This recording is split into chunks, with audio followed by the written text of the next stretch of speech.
В эфире телеканала «Якутия-24» главные события уходящего дня. В студии Юлия Великодная и Алексей Соколов. Смотрите в программе. Консолидированно и без лишних споров парламентарии Якутии в окончательном чтении утвердили стратегию социально-экономического развития и трехлетний бюджет.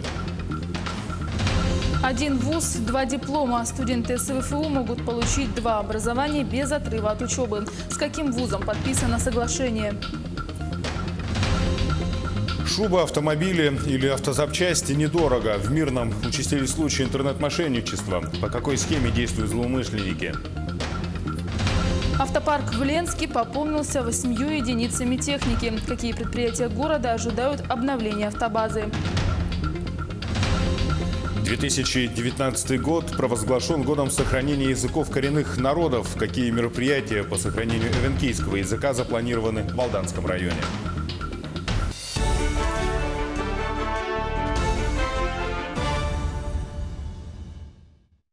Тяжело больного ребенка из-за непогоды не могут доставить из Сунтара в Якутск. У двухмесячного грудничка опасно превышен уровень лейкоцитов, предварительный диагноз – рак крови. Из-за плохих погодных условий больного не могут доставить в Якутск. В Министерстве здравоохранения республики сообщили, что ребенок не подходит под категорию, когда можно использовать санитарную авиацию. Вертолет авиакомпании «Полярные авиалинии» был готов вылететь из Сунтар в светлое время суток. Заместитель министра здравоохранения региона Людмила Вербицкая отметила, что гораздо быстрее и безопаснее будет доставить ребенка самолетом. Вертолет может только навредить. В эти часы решается судьба ребенка. В Сунтарской ЦРБ сформирована бригада врачей для экстренной перевозки мальчика в республиканскую больницу. Сегодня погода внесла свои коррективы в авиасообщение. Так, несколько рейсов, направлявшихся в Якутск, были отправлены на запасные аэродромы. Своих вылетов сейчас ждут пассажиры в Новосибирске, Хабаровске, Владивостоке и Благовещенске. А в 12 районах Якутии из-за низких температур сегодня утром были отменены занятия в школах. Однако, по прогнозам синоптиков, уже завтра в центральной части республики ожидается потепление.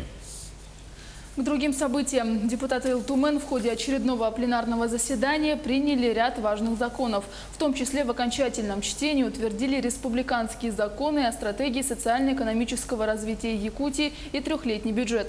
Прошедшее заседание стало итогом колоссальной работы, уверены парламентарии. Работа прошла консолидированно и без лишних споров, продолжит Марьяна Кутукова.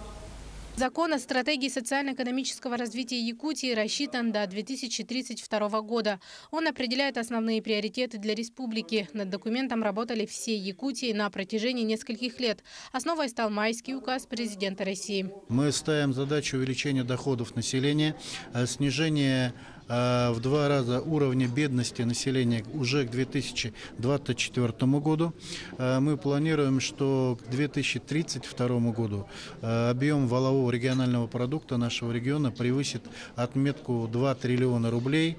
Это рост почти в 2 раза к уровню 2017 года. И также мы ожидаем, что в свете принятых решений по социальной поддержке граждан, созданию условий по повышению качества жизни населения, численность населения республики к 2032 году превысит 1 миллион человек.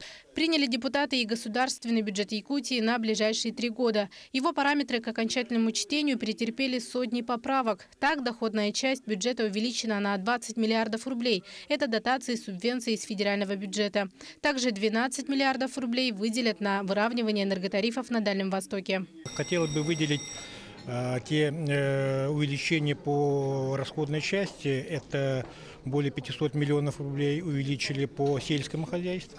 По образованию 560 миллионов рублей. Это 350 миллионов, до 350 миллионов увеличили добрые дела. 400 миллионов выделено для строительства инфраструктуры многодетным семьям, пострадавшим от недобросовестных застройщиков. 150 миллионов рублей. Ну, это как бы основные поправки, которые были приняты и со стороны правительства, и со стороны народных депутатов. По мнению народных избранников, эти 2 документа учитывают интересы всех якутян. Работа получилась как никогда быстрой благодаря совместной работе. Бюджет 2019 года и на период 2020-2021 годы был принят нами довольно-таки быстро. Почему? Потому что он действительно очень подробно и серьезно был обсужден депутатами и правительством республики.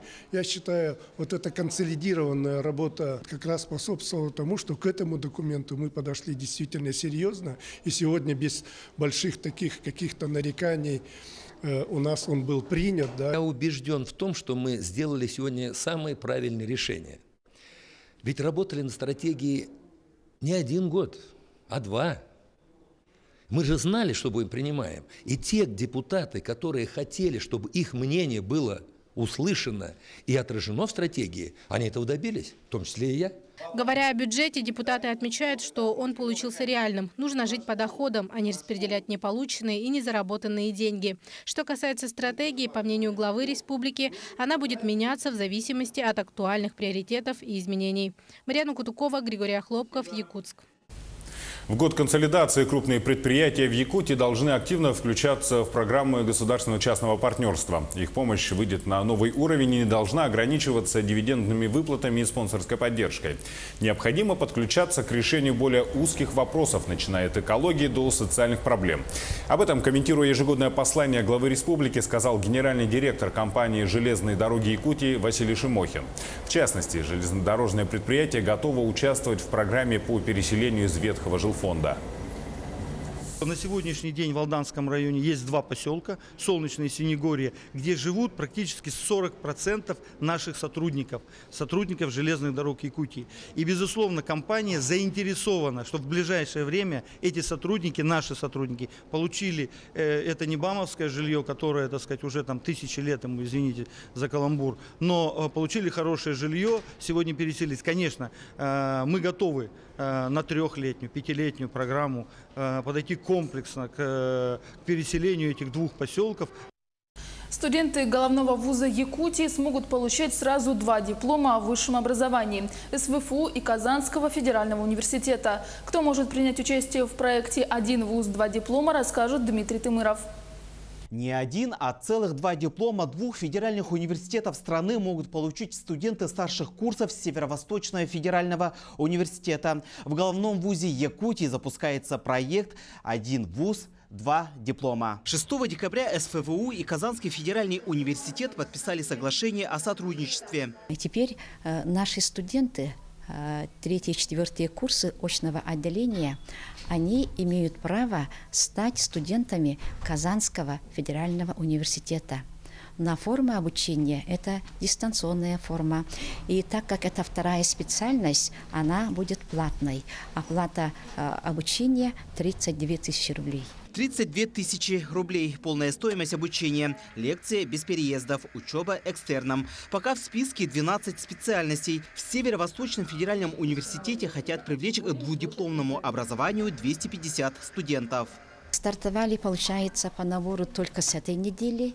И желающие уже есть не только из педагогического института, есть студенты Института математики и информатики, физико-технического института и Института психологии.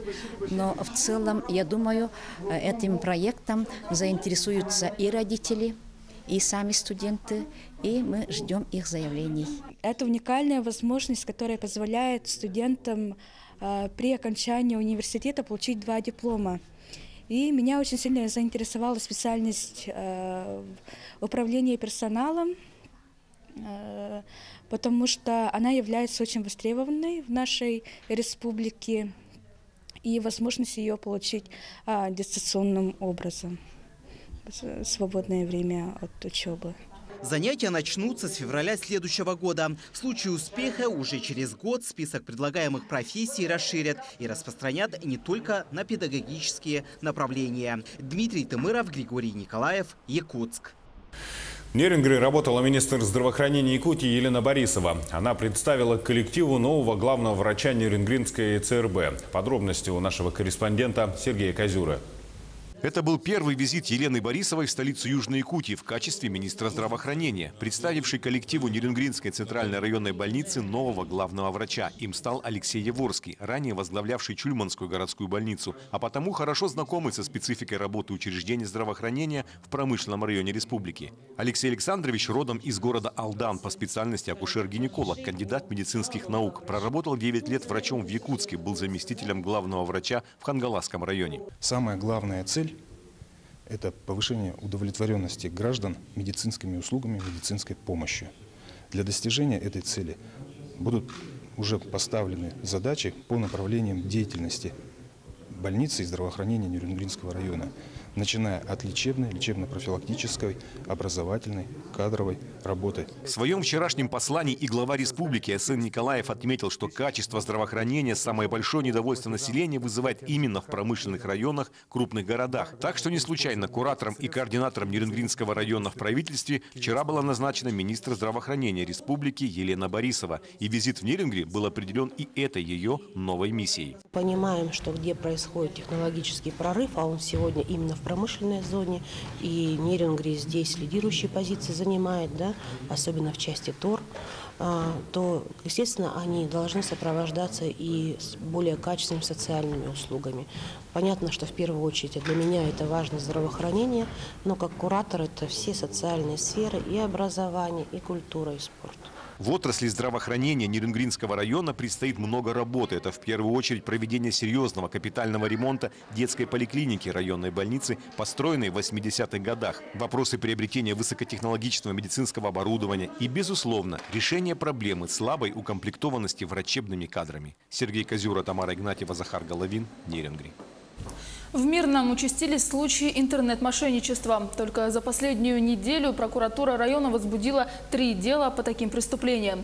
Аферисты предлагают недорого купить шубы, автомобили или автозапчасти. При этом требуют сразу заплатить большую часть суммы через международный сервис «Киви Кошелек». В итоге ни товара, ни денег. Количество жертв заметно возросло. В прошлом году прокуратура района возбудила около 20 подобных дел. В этом году 44. Шубы. Одна на сумму 32 600 рублей, вторая на сумму 31 500 рублей. Заказали они через сайт «Одноклассники», группа «Модно-стильно». Был оформлен заказ из Москвы собачки породы шпиц на сумму 10 000 рублей. Кроме этого, у нас имеются случаи также заказа даже автомобилей на сумму 890 000 рублей. Что хотелось бы отметить, что основная масса вот этих вот возбужденных уголовных дел, они возбуждены в связи с причинением значительного ущерба гражданину. Значительным ущербом по данной статье будет являться ущерб не менее 10 000 рублей. В Ленск доставили новую технику. Водовозки, УАЗы, санитарки, газели, грейдеры и квадроцикл приобретены администрацией Ленского района. Часть техники передадут поселениям, остальную лесоохране для межпоселенческих перевозок. Тему продолжит Светлана Балеева. Вся техника совершенно новая. Прибыла с автозавода в город Иркутск. Оттуда водители компании «Гранит» по зимнику пригнали ее в Ленск. Егерь-водовозка, вакуумная машина, УАЗ-санитарка и квадроцикл уже прибыли в пункт назначения. 2 пассажирские «Газели», грейдер и бульдозер еще в пути. Приобрели 8 единиц техники, в том числе 2 водовозки для населенных пунктов, 2 автомашины «Газель» для противопожарных действий в летний сезон, егерь, квадроцикл и бульдозер. За счет местного бюджета мы приобрели свыше 10 миллионов рублей.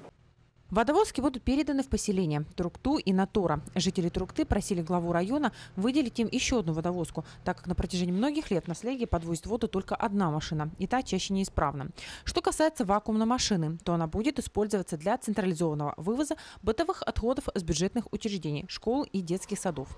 Пассажирские «Газели» и УАЗ-санитарку планируется пустить на межпоселенческие перевозки. Они будут предназначены для осуществления регулярных маршрутных перевозок по нашим поселениям, то есть между районным центром городом Ленском и поселениями Ленского района, то есть в качестве обновления подвижного состава. Грейдер, квадроцикл и бульдозер будут использоваться при чрезвычайных ситуациях для борьбы с лесными пожарами. Эти 3 единицы техники предназначены для решения оперативных вопросов по тушению лесных пожаров. Ну, то есть доставка добровольных пожарных дружин к месту лесных пожаров и, соответственно, бульдозер для проведения работ по отсечению, так сказать, пожаров, то есть разрывной полосы, так сказать, организация разрывной полосы. Также бульдозер будет задействован в ликвидации свалок в поселениях. Оставшаяся часть техники прибудет в Ленск буквально на днях. Водовозные машины на слеге получат в начале января. Остальная техника будет ждать своего часа в гаражных боксах компании «Гранит». Светлана Болеева, Виталий Андреев, Ленск. Сейчас небольшой блок рекламы и смотрите далее на телеканале «Якутия-24». 2019 провозглашен годом сохранения языков коренных народов. Какие мероприятия по сохранению эвенкийского языка запланированы в Алданском районе? Слабовидящие и слабослышащие зрители смогут в полной мере наслаждаться фильмами. Специальное оборудование появилось в столичном кинотеатре. Туры по музеям Якутии. Теперь для того, чтобы ознакомиться с коллекциями, достаточно иметь доступ в интернет. В эфире телеканал «Якутия-24». Мы продолжаем наш выпуск. Организация Объединенных Наций 2019 провозглашен годом сохранения языков коренных народов. В Алданском районе реализуется муниципальная программа, нацеленная на возрождение и сохранение национальных лингвистических традиций. А коренным в южно-якутском уголке помимо русского и якутского относится эвенкийский язык. Продолжит Татьяна Вахнина. Эти словари, разговорники, сборники национального фольклора и жизнеописания не востребованы у широкого круга читателей. Из хранилища книги запрашивают в основном преподаватели и специалисты, занимающиеся изучением национальной лингвистики. 2018 выдался богатым на юбилейные даты множества литературных изданий. Это 170 лет со дня выхода в свет первой книги на якутском языке Афанасия Уваровского «Воспоминания». Это 160 лет со дня рождения Эдуарда Пекарского, создателя первого словаря якутского языка. Алданцы стремятся не только понимать государственный язык республики, но и изъясняться на нем. На базе библиотеки проводятся курсы изучения языка народа Саха. Занятия ведут преподаватели школ и СУЗов. Очень востребовано населением города изучение якутского языка. Во-первых, это нужно для работы. Во-вторых, многим это нужно для безбарьерного общения. Коренными в Алданском районе являются помимо русского якутский и эвенкийский языки. Хранителем национальной лингвистики можно назвать белецкий наслег. Все 3 языка дети начинают изучать еще в детском саду. В современном эвенкийском языке имеется множество заимствований из иных наречий. Старейшины села Хатыстыр и поселка Угаян ведут масштабную работу по возрождению языка эвенкийского народа. Старейшины наши взялись за такое дело, как проведение на общественных, скажем так, началах воскресных школ. Организацией Объединенных Наций 2019 провозглашен годом языков коренных народов. В Алданском районе реализуется ряд проектов, нацеленных на возрождение и сохранение лингвистических традиций. У нас на сегодня есть и муниципальная программа принята по языку и политике в поддержку сохранения нашего языка коренного народа эвенкийского. Живой язык – это разветвленная система, постоянно подвергающаяся изменениям. Для изучения лингвистических законов и традиций на определенном этапе языковой эволюции важно понимать устное бытование языка. Одну из основных форм работы составляет сбор фольклора и записывание разговорных черт. Татьяна Вахнина, Сергей Шипачев, Алдан. Специальное оборудование для слабовидящих и слабослышащих зрителей появилось в кинотеатре «Лена» в Якутске. Эта система новшества для нашего региона набирает популярность среди людей с ограниченными возможностями здоровья. Об особенностях оборудования расскажет наш корреспондент Ульяна Шагина. Смотреть кино наравне со всеми. В Якутске оборудование для просмотра фильмов пока появилось лишь в одном кинотеатре. Сейчас люди с инвалидностью могут увидеть лишь 3 картины. Однако в скором времени новую систему внедрят для всех кинолент. Услуга тифлокомментирования и субтитрирования в нашем кинотеатре на самом деле стоят уже с весны этого года, но начали мы практиковать только недели 3 назад. И первый фильм, который мы показали, это был кинолента компании Disney «Ральф против интернета». Отзывы у наших кинозрителей, конечно, только хорошие, всем все нравится, и вроде минусов больших таких нет. Для слабослышащих создают специальные титры. Они не только передают речь персонажей, но и содержат информацию по звуковому сопровождению картины, использование музыки, разнообразного шума. Картина становится максимально информативной. Незрячим и слабовидящим выдаются специальные устройства с наушниками. Одновременно с фильмом техника озвучивает происходящее на экране. Это не сухое комментирование, а художественный текст с описанием персонажей и их действий. Новая технология – это гораздо удобнее для восприятия для незрячих и слабовидящих людей. С тифлокомментированием намного удобнее, потому что так можно полностью восприять все действия фильма и понять полный смысл, потому что мы ориентируемся больше на речь актеров. Оборудование с наушниками попадает в руки зрителя уже подключенным. Никаких кнопок нажимать не нужно. Текст воспроизводится автоматически. Услугой могут воспользоваться до 3 человек на одном сеансе. Для этого нужно только предварительно подать заявку. Ульяна Шагина, Григорий Хлопков, Якутск. Фильм «24 снега» выиграл гран-при международного кинофестиваля в Мурманске. Однако организаторы кинофестиваля «Северный характер» не смогли вручить авторам приз, потому что кинематографисты забыли указать номера телефонов в конкурсной заявке. Наши московские корреспонденты решили разобраться в этой истории. Прежде всего, мы обратились в постоянное представительство Мурманской области в Москве и узнали подробности этой, прямо скажем, загадочной истории. Это фестиваль, на котором мы показываем фильмы о севере, об Арктике, о природе, о человеке, о любви и о тех людях, которые здесь живут. И надо сказать, что в этом году на кинофестиваль «Северный характер» пришли фильмы из разных стран и из разных регионов России. И один из фильмов рассказывал о Якутии «24 снега». Я когда его первый раз увидела, я поняла – это заявка на победу. Прежде чем фильм попал на фестиваль, якутская кинолента прошла серьезный отбор и вошла в число 82 конкурсных работ. Международное жюри, в составе которого кинематографисты из 5 северных стран, они приняли решение единогласно присудить приз, гран-при фильму «24 снега». Мало того, этот фильм получил также еще и номинацию «Лучшая операторская работа». И это было, безусловно, единогласное решение жюри. Но на вручение премии автор не приехал. Устроители фестиваля, не обнаружив телефонов и адресов в заявке, начали поиск лауреатов. И прошло уже 2 недели по окончании фестиваля. Все призы все получили, все разъехались. Но мы не можем вручить гран-при, мы не знаем, куда его отправить. В итоге, раз фильм о Якутии, я позвонила в телекомпанию «Якутия-24» и спросила: друзья, помогите нам найти автора. Ну, у вас же снимался этот фильм. Снимались там, работали ваши операторы якутские. Вы должны кого-нибудь нам дать, мы должны найти эти контакты. И нам 24 снега нашли за 24 часа. В итоге премия была вручена режиссеру фильма «24 снега» Михаилу Барынину. Михаил, я вручаю вам гран-при кинофестиваля «Северный характер». Прошу вас. Спасибо. Международное жюри также оценило операторскую работу. Работа была волшебная. На самом деле, первый показ этого фильма состоялся в зимнем кинотеатре. Шел снег, падали большие хлопья. И мурманчане, стоя с мобильными телефонами, смотрели эту волшебную картину. Итак, я вручаю приз за операторскую работу. Операторы действительно это уникальные ребята. Семен Аманатов. Мы с ним познакомились в Авгике, когда учились. Он учился в Москве параллельно со мной. Юра Бережнев – это очень опытный оператор, который снимает практически только в Якутии. И Миша Кардашевский, который молодой, очень талантливый, очень выносливый оператор, который снимает и игровое кино, и документальное. Итак, поиск съемочной группы фильма «24 снега» увенчался успехом, и гран-при отправился в Якутию. Наталья Сазонова, Михаил Кулаков, Москва. А тем временем в Якутске готовятся к вручению национальной музыкальной премии «Урдел», которая состоится 4 января.